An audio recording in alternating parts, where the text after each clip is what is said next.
This is Gareth Jones on Speed, episode 278, Riversimple Rasa Pt2.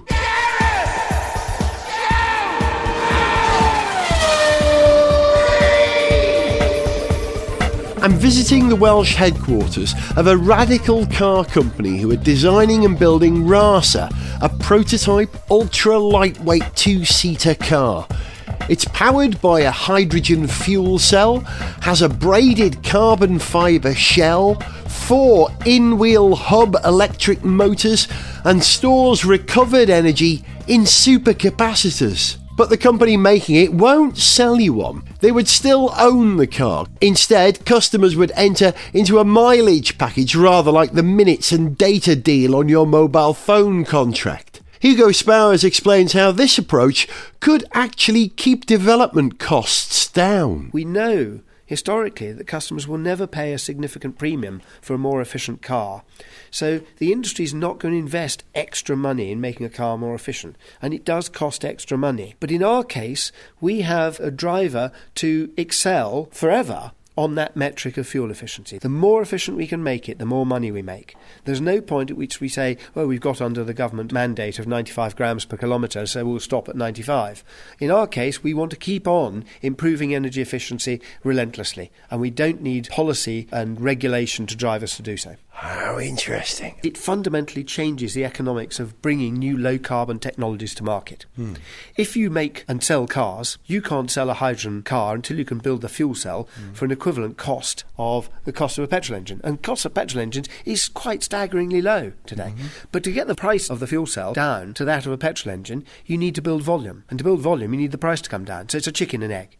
In our case, if we can make a more efficient car, we recover all the energy savings throughout the vehicle's life for 15 years. So the equation for us is not that the cost price has to equal the cost price of a petrol engine car, but the lifetime operating cost, including purchasing it, has to equal the lifetime operating cost of a petrol car in order for us to compete at the same price to the customer. So if we can make the operating costs much lower, the capital cost can still be much higher, and yet we can compete with conventional technology. And we don't need to charge a premium like all the battery or hydrogen cars in the market today. Is that the key difference there? You're selling a different sort of idea. You've mentioned the fact that conventional car manufacturers are going down the hydrogen route at the moment, but they're bolting those elements onto existing chassis and they're selling you cars in exactly the same way. You're sidestepping, you're not competing with them, are you? You're coming in through the side. We're not competing directly, and we are sidestepping these barriers. And there are some of the major manufacturers are building bespoke fuel cell cars, like Toyota. And there's some that are putting fuel cell technology into existing cars. But even the Toyotas, where they're building a new car, is built for the same production capacity. It's built with the same engineering mindset and the same architecture of car. It's still built of steel. You still need 100 kilowatts out of the fuel cell. You still end up with a 2-ton car that is very inefficient. You then got a huge problem with hydrogen storage, and you need a lot of power from a fuel cell, which is not very keen to give. And so the only solution to this is to throw money at the basic science of improving fuel cell power density, which drives the cost up at the same time as you're trying to drive it down. You've got to cram more hydrogen into smaller volume. We're saying if you build the car in a different way, and use a different pattern of relationships, all those problems go away. So for the fuel tank, rather than trying to cram more hydrogen to smaller volume, just use less hydrogen and the problem goes away. I was going to say exactly that. I noticed that you've chosen to pressurise your hydrogen tank at 350 bar. 700 bar is the new standard that lots of other hydrogen cars are adopting. Now I understand why you've done that. Don't make it difficult for yourself. Don't make it bigger. Don't make it heavier. This is like a geometric scale. Yes. It's a logarithmic scale going down, isn't it? If it's a geometric scale going up. The savings are compound, aren't they? The lighter, the smaller, the simpler, it becomes lighter and smaller and simpler. A lighter car needs lighter brakes, and that makes the car lighter, so you need lighter brakes. Yes, absolutely. We have these iterative loops of mass decompounding, as we call it. Mass decompounding, that's the term I just was searching for. So the chassis of a car is governed by the heavy bits you've got to hang on to in accidents. If you make those heavy bits lighter, you have a lighter structure. Then you need less power. And as the weight comes down, the tyres get narrower. And as the tyres get narrower, you don't need power-assisted steering systems, for instance, things like that. So you have some other steps step changes that go along the way. And then you need fewer capacitors to store the kinetic energy of the car because there's less kinetic energy to store. And then you need a smaller hydrogen tank because it's so much more efficient, and the hydrogen tank's lighter and smaller. So you have these huge beneficial, it's a virtuous circle, if you like. Yeah, a virtuous circle. That's an even better way of describing it. Show me the layout of the car. You've got a motor in each corner. You've got a carbon fibre central cell. Do you call it a cell? Yes. Yeah. So this is the carbon structure that the people sit in, the safety cell. Yeah. And it goes from the firewall in front of your feet to the bulkhead behind your back. Yeah. That's only 39 kilos. Who makes that for you? That's made by a firm called KS Composites in Melton Mowbray. It's just made on a hand layout pre-preg basis like most racing cars and high-performance supercars are, but it's designed to be braided. We've actually recently won an Innovate UK project to develop the braiding technology for making this in a braiding machine, which is how you make socks. Yeah. It's a big annular machine. Weaves all the threads onto a mandrel. And this is designed, all this structure here is designed to be woven. And that means it's automated, which means it's very reproducible, which means you can demonstrate that your crashworthiness in your test car will be reproduced in all the production cars you make. You have to show that they will consistently perform the same way, which is harder with carbon fibre than steel. But also it's more automated, lower labour costs, and there's less wastage because you're not cutting off bits of sheets. Gordon Murray's iStream Carbon, is that what they call it? Yes. Is that a similar sort of idea to you, or...? He's using simpler shapes and sections and so on. He's not doing the braiding. I don't think anybody else is doing the braiding. I know that Lexus have done a braided windscreen pillar, actually. Also, some components in the BMW i8 are braided. Originally, we were working with the Technical University of Munich, who, needless to say, are very friends of hooked up with BMW, yes. And that's where we first came across this approach and decided to use it about 3 years ago. Okay, so you got the central carbon cell, Yes. You've got a motor in each corner, and presumably you've got the hydrogen tank and the fuel cell in the boot Yes. behind the driver, or in the centre of the car, is it? All the hydrogen system is in a sealed aluminium subframe behind the rear bulkhead. So if there were any hydrogen leaks, which is much less likely than with petrol, by the way, Yep. but that it just exhausts through these louvers at the back of the car, and that's where the water vapour comes out from the fuel cell, and the rest of it drips out as this water on the road. At the front of the car, we have the supercapacitors, which is where we store the energy under braking. Now, supercapacitors are very good at recharging quickly and dumping their charge Yes. very quickly. They don't retain energy for a while, is that right? Well, they retain it for a long time, but they don't retain very much compared with a battery. So the energy storage in a supercapacitor, energy density is much worse than a battery, but the power density, the rate at which you can put it in and out, is fantastically high. And the efficiency, because it's not a chemical process. There's no chemical change goes on. It's just static electricity being stored. So you can throw 1,000 amps at these things and take it out as well. We only work at about 200 amps, but nonetheless, it's quite a big energy flow, and we've only got 45 kilos of supercaps. If we wanted to put that amount of energy in and out, 50 kilowatts, into a battery, it would be a very big battery. Yeah. There are no batteries on board at all. It's all managed by the supercapacitors. No. Actually, at the moment, we've got a tiny battery, but I mean, it's not much bigger than a PP9, just to fire the thing up, to switch on, make the thing go live. But that will go soon. It's just an easier thing to implement because we've got to have a workaround to get at the caps. The caps will be the source of energy to switch the car on in the near future. Is there any access to the tank and the fuel cell? There isn't. There isn't. It's sealed in. If you come over here, this is the Ironbird, and the Ironbird is a complete reproduction of the powertrain in the car. So describe what we're looking at here. I'm looking at a frame, an aluminium frame with a bunch of components on it. I see a motor, that is a wheel. I can see some circuit boards. I can see... a fuel cell. That's the fuel cell. Yes. Ow! Sorry, that was my knee. The term Ironbird comes from the aerospace world because Martin here and Andy are both from an aerospace background, and it's an aeroplane that you have in a warehouse which you build all the systems onto, and you test all the systems, make sure everything communicates, everything switches on and off when it should do, doesn't interfere with each other. So we've used this to commission all the systems, but also to put into the test cell at the University of South Wales to test the powertrain, to go through duty cycles, and it can climb hills. We can dial in all the aerodynamic losses, we can dial in the rolling resistance losses from the tyres, and all those things. We can collect very, very precise data about the performance of every component in the entire powertrain. Nice. You're simulating reality, aren't you, in Yes. some ways, with more reality. The fuel cell itself, I'm looking at it, it's about the size, I'd say, of I don't know, a satchel, and in there is a great wad of palladium, or what metals have you got in there? There's some platinum in there. Platinum. There's all these plates down the side here. It's called a fuel cell stack because it's a stack of plates, and each one of those produces about 0.7 volts, and they're all in series. And at full power, this is just over 40 volts, and produces 8.5 kilowatts, which is about 11 horsepower. That fuel cell is a production item, and it's built for forklifts in warehousing. So it's not something that's still a development project. It's not something that is unreliable or requires to build a supply chain. It already exists. And above anything, it's simple. It's simple, and it's only 19 kilos. Right. Expensive? It's reasonably expensive at the moment, it has to be said. One of the big problems with fuel cells is power density. They're rubbish at power density compared with a petrol engine. So if you want the same power in half the volume, it's going to cost you twice as much. The problem with a car, of course, is if you want twice the power, your engine bay isn't going to get any bigger. So twice the power costs you twice as much anyway with a fuel cell, but you also need twice the power density. So it's going to cost you 4 times as much. Equally, if you only want a fifth of the power, it's going to cost you 25 times less. So it sounds a bit glib, but as a rule of thumb, it sort of works. Yeah. So this is 19 kilos. It's only 8.5 kilowatts. The industry prototypes that we're seeing are generally over 100 kilowatts on their fuel cells, and their power density is many times better than that.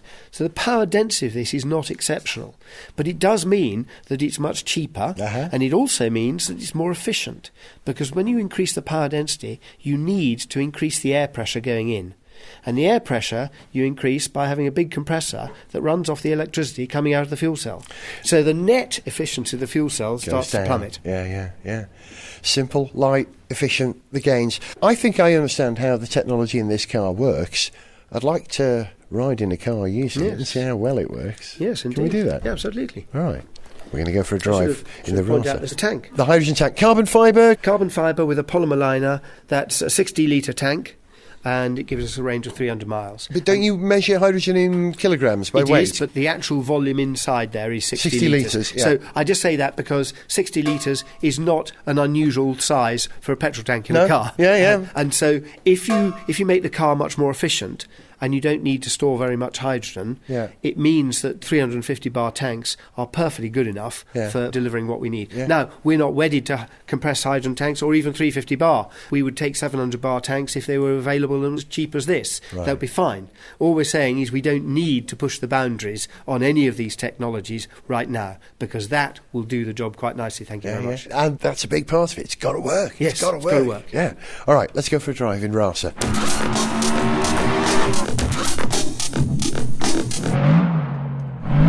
The sweet little Rasa has been rolled through a loading bay and down a ramp, and the startup procedure for this prototype at the moment is not unlike the sort of thing that you see at race cars in garages, connected up to a laptop, and that's what's doing all the work. Is that right, Hugo? Well, actually, we're just using that to monitor everything that's happening. We have got a separate box that we press the buttons on the floor to fire up the drivetrain and then the fuel cell, and those components won't be there. It all operates from the key when we get a couple of months further down the line. But we're, at the moment, always running the computer whenever we're running it, so that we can constantly collect data whenever we're running.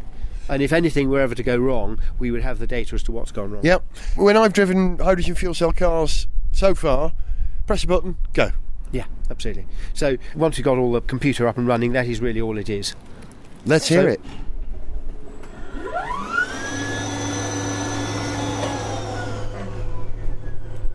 Sounds like my washing machine. Well, that's just the compressor, which runs up to full chat very briefly when we first turn it on, just to calibrate all the things in the fuel cell, and the car's now ready to go. So the compressor controls the rate of hydrogen into the fuel cell? No, the air. The air, sorry, compressing the air, because the hydrogen's already compressed. Yes. And so this car isn't completely silent. I mean, it's very quiet, but it's not completely silent, and there's a bit of a debate going on about whether we should try and suppress the noise and make it as silent as some of the other industry cars are, where more and more silence seems to be always a good thing. But actually, we think it's quite a nice noise. It sounds like a rather quiet jet engine. I agree. Quite cool. Yeah. And there's reasons why. Of course, you do want to have some noise that people know it's coming. Let's get in it. Can we Yeah, go? sure. Ready to roll?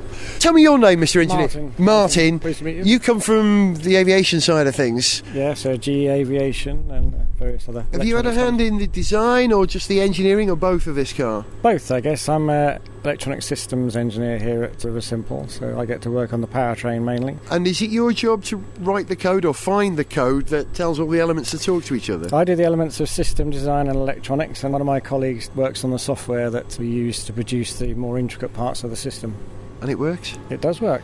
I think Martin's been quite modest, because actually on the hardware architecture side, Martin is head of all the power electronics, and I know nothing about electricity, so without him this wouldn't be happening at all. I'm going to shake your hand because I do like meeting people who are inventing the future. Thank you very much. I'm going to get in. I love these doors. Do you remember Jerry Anderson's TV series UFO? Oh, I do, yeah, Ed Straker's car. Yeah, this is Ed Straker's car, and it sounds like Ed Straker's car, which I believe was a gas turbine, though, wasn't it? I'm not sure, but it was certainly a cool car. It was. And this is cute. Man, it's not actually as small as I was expecting it to be. Getting in, so I'm just putting my seatbelt on. It's bijou, but it's not cramped, is it? No. Yeah. You must meet Will, our main packaging engineer, because he's responsible for packaging the car, and he's 6'4", and so you can bet your bottom dollar that he'll fit in it. Yeah. And we're rolling. It does make a modern noise. Do forgive the fact that the suspension is quite clunky at the moment. I think the shock absorbers have been valved for a Range Rover or something. Apparently they're Lotus Elise shock absorbers, but even that is far too heavy for us.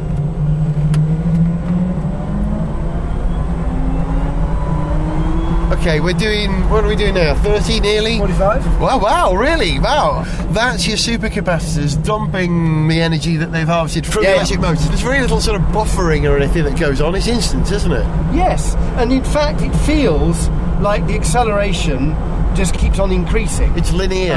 Actually, it is only linear. Uh-huh. It is a completely linear torque from 0 up to 60 miles an hour. And so it feels like it's actually increasing the acceleration simply because we're used to acceleration dropping off as you go faster. Yeah. So it's very nippy. I mean, it's small, it's light, it's like a Lotus. I mean, we keep coming back to Colin Chapman and things like that. We want it to be not just good to look at, but fun to drive. Yeah. So it's very responsive, nimble, small, light, everything the sports car should be. Not that we're claiming it to be a sports car. No, but it will reward because it's light, you know. Yes. You'll want to throw it around. How narrow are the tyres? What are the size of the tyres? They're 115s. Right. They're actually the tyre that was designed by Michelin for the front wheels on the VW XL1. Oh, right. Oh, good heritage. You've located those. Yes. So you're like going to the pick and mix of just about every piece of technology you need. Oh, we need wheels of this spec, we need that. And what sort of response do you get? Well, Michelin, they came to see us again last week, in fact, and they're very interested in what we're up to. It's certainly for them a very different direction. They have said to us in the past that if cars go this way and get lights like this, it's a bigger change for them than going from cross-ply to radial. Wow. And they need to be involved. Wow. So they're really very supportive. They're probably, in terms of the traditional mainstream OEMs, they're probably more involved and responsive with us than any of the other tier 1 suppliers. They're really very good news. I love the sound it makes. I've always said that going to Le Mans, one of the treats of being at the Le Mans 24 hours is the different sound of the different cars and the different classes. And the modern LMP2s with all their energy recovery in their turbo diesels, and you can hear the turbos, you hear the drivetrain, but you don't hear the motor. No. And it's a much more scientific sort of sci-fi sound, you know, it's cool. Another thing about this is that you don't actually hear the correlation between what you do with your right foot and what the fuel cell sound is. Yeah. If you've been driving hard, you can get to a stop and find the fuel cell, like we're slowing right down, I'm on the brakes now, and the fuel cell's running quite hard. And that's because it's topping up the capacitors. Yeah. So the variation in noise is quite... It's quite out of sync with it. Yeah, it doesn't correlate. It's like a CVT car. It doesn't correlate with the speed you're doing. Yeah. Yes. Give me the figures then. What are the performance figures in terms of economy and distance and acceleration for the car? Right, we've got a range of 300 miles on a 1.5 kilo tank. Wow. And the car is designed for local use. So it's not that we want you to do a 300-mile journey, but we want you to have a generous amount of fuel for a week's use. Yeah. Because that means you can develop a commercial market just by putting in one filling station in a tactical point where people have a reason to come once a week, shopping or whatever. Yeah. And it enables you to create a commercial market with one filling station, and you can grow your market one step at a time. And a lot of people who buy a car for local use, the industry doesn't make a car for local use. We don't mean urban. So a Smart is obviously an urban car, but nobody actually makes a car for local use. Yet a lot of people buy one for local use, and we think it's a very tangible segment of the market. But also, that is what has decided our cruise speed that we settled on at 60 miles an hour, and it can get to 60 in 10 seconds. In fact, on the Ironbird in the test cell, we haven't actually methodically tested that in a provable way, but putting all the data from the wind tunnel, the car's been in the wind tunnel, and the tyre data from Michelin, on the Ironbird it came up with a 0 to 60 figure of 9.6 seconds, which is quite brisk, it has to be said. Yes, sir. That figure of 300 miles on 1.5 kilos of hydrogen is 200 miles per kilo, which is almost exactly 250 miles per gallon in calorific terms. Yes, that's the only way you can express that, isn't it? It's not a direct transfer, unless you go via calories or joules, And I'll just point out, when we're stopping here, there's a stop and a go pedal there. Yep. And these are the gears. So that's putting it into neutral. You have to have your foot on the brake, and then you just press that and you're in reverse. And it'll probably go as quick backwards as it will forward, won't it? Well, it could do if we didn't prevent that in the software. Hugo, Shall I shut down now? yeah, let's hear it go down. I like the sound. Right, so we first of all press this button here.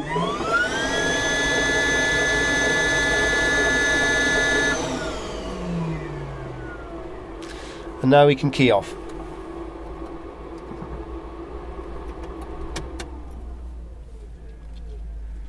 That's the sound of the future going quiet. I like that. Hugo, we've talked far too long for this programme. I know we have. I have to bring it to an end now, which is a great sadness for me. This car is very much a prototype. Yeah.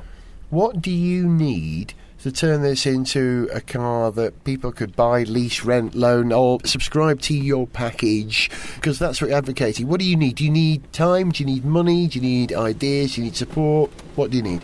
Well, we've got a wonderful band of people, A, inside the company, and B, in a network, because we've been working on this for 15 years.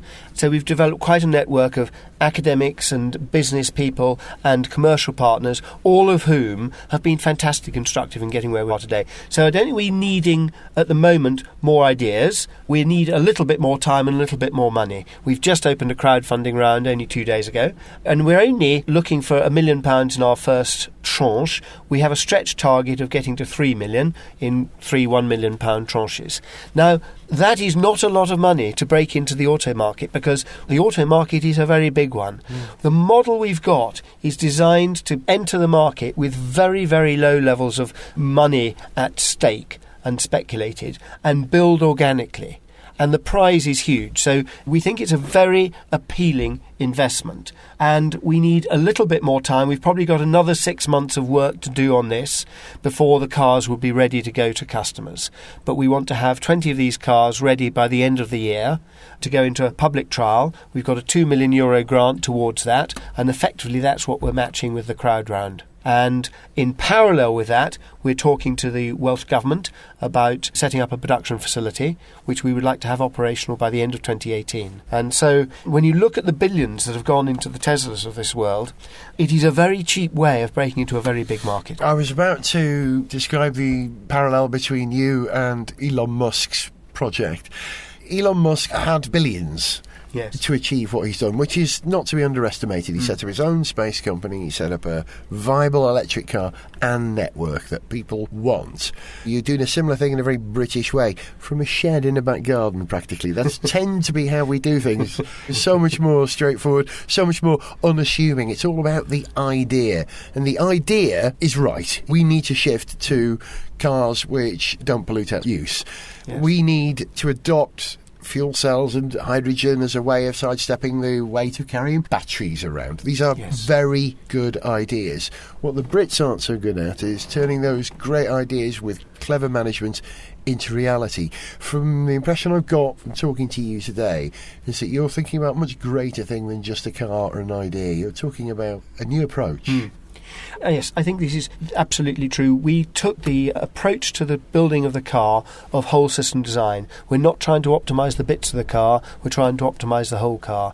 And I think if you concentrate on the bits, you end up with a pessimised whole car. So this whole system design approach is what I came to it with, because that's what motor racing is all about, and that's my background and culture. I then realised that the barriers weren't technical, they were all to do with people and politics and business. And so in the last 15 years, more work has gone into the business side than the technology side. The technology, it is a bit in a shed, but we have had an awful lot of input from Kinetic, the defence establishment, from Oxford University, Cranfield University, Imperial University. So there's quite a lot of heavyweight brain power gone into it as well. But I think it is also true that the whole system design approach applied to the business not only has dramatically reduced the risks and the barriers of coming to market, the levels at which you have to speculate, but it has forced us to think of ways of doing business that are actually much more resilient and are going to be much more profitable in the long run.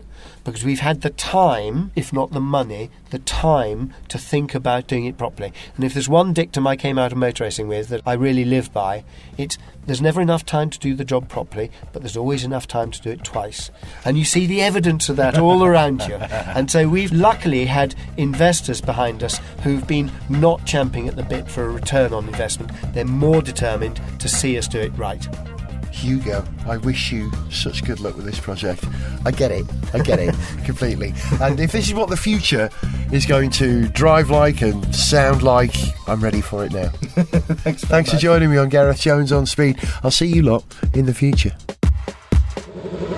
To send us an email, see pictures, get song lyrics, join our Facebook fan site, follow us on Twitter, or to find out about sponsorship opportunities, go to garethjones.tv. Gareth Jones on Speed is made in London by Whiz Bang. Gareth Jones on Speed!